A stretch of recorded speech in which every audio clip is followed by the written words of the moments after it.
Assalamualaikum warahmatullahi wabarakatuh. Perkenalkan, nama saya Bima Maulana.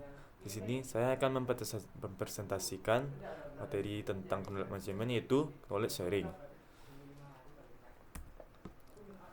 Pengertian dari knowledge sharing.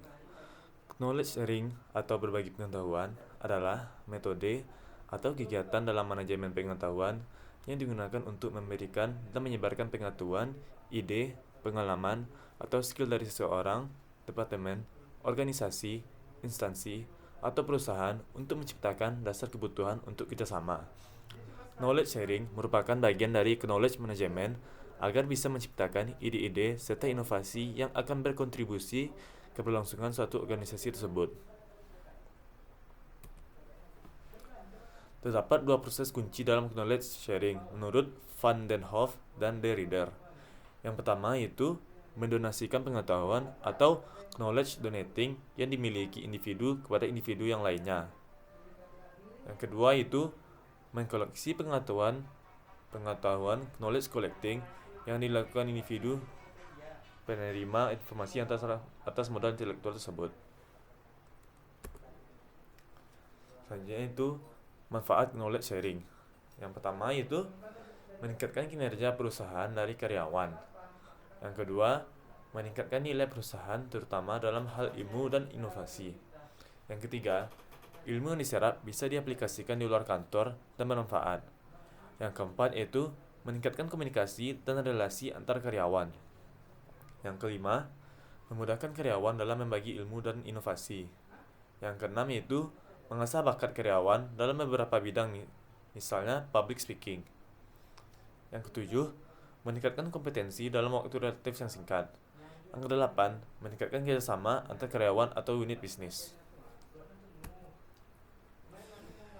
Melalui knowledge sharing, seseorang dapat menerima pengetahuan atau solusi yang sudah terbukti berdasarkan pengalaman rekan kerjanya. Solusi ini dapat berupa best practice yang dilaksanakan dalam suatu proyek di bagian atau daerah lain di dalam suatu perusahaan.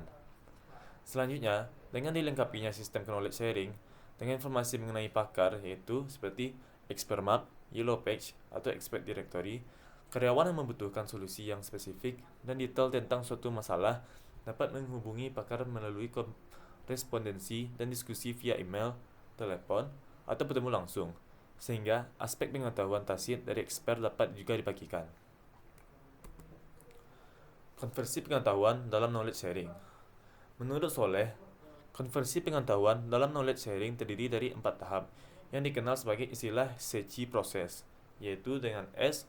Socialization, E. Externalization, C. Combination, dan E. Internalization. Konversi pengetahuan tersebut merupakan siklus hidup dan berkembangnya suatu pengetahuan. 1. Proses sosialisasi. Proses transfer secara langsung antara tacit knowledge ke tacit knowledge lain, praktis tanpa media. Yang kedua yaitu proses eksternalisasi. Mengubah tacit knowledge menjadi explicit knowledge melalui proses dialog dan refleksi. Yang ketiga itu proses kombinasi. Merupakan proses konversi explicit knowledge menjadi explicit knowledge yang baru melalui sistemasi dan pengaplikasian explicit knowledge dan informasi. Yang keempat yaitu proses internalisasi. Merupakan proses pembelajaran dan akuisisi knowledge yang dilakukan oleh anggota organisasi terhadap explicit knowledge yang disebarkan ke seluruh anggota organisasi melalui pengalaman sendiri sehingga menjadi tacit knowledge bagi anggota organisasi. Faktor pendorong knowledge sharing. Yang pertama yaitu kesempatan. Kesempatan formal seperti pelatihan, tim kerja yang terstruktur, maupun sistem yang berbasiskan teknologi akan memfasilitasi terjadinya knowledge sharing. Selain itu, kesempatan informal juga akan memfasilitasi knowledge sharing. Kesempatan informal yang dimaksud adalah hubungan dan jaringan yang bersifat sosial antara anggota organisasi. Yang kedua itu modalitas komunikasi. Komunikasi merupakan aktivitas utama dalam knowledge sharing. Maka dari itu, penting untuk melakukan upaya mengatasi hambatan komunikasi.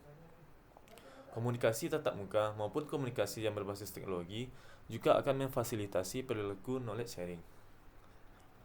Yang ketiga yaitu harapan kemanfaatan. Ketika kegiatan komunikasi memberikan sebuah manfaat pengetahuan, hal tersebut akan mendorong terjadinya knowledge sharing. Selain itu, hal ini akan semakin mendorong anggota organisasi untuk melakukannya. Yang keempat, kesesuaian konteks. Knowledge sharing akan lebih sering dilakukan dalam konteks latar belakang profesional yang sama antar individu. Sekian hasil presentasi dari saya. Jika ada kata-kata yang salah, mohon dimaafkan. Saya akhiri. Assalamualaikum warahmatullahi wabarakatuh.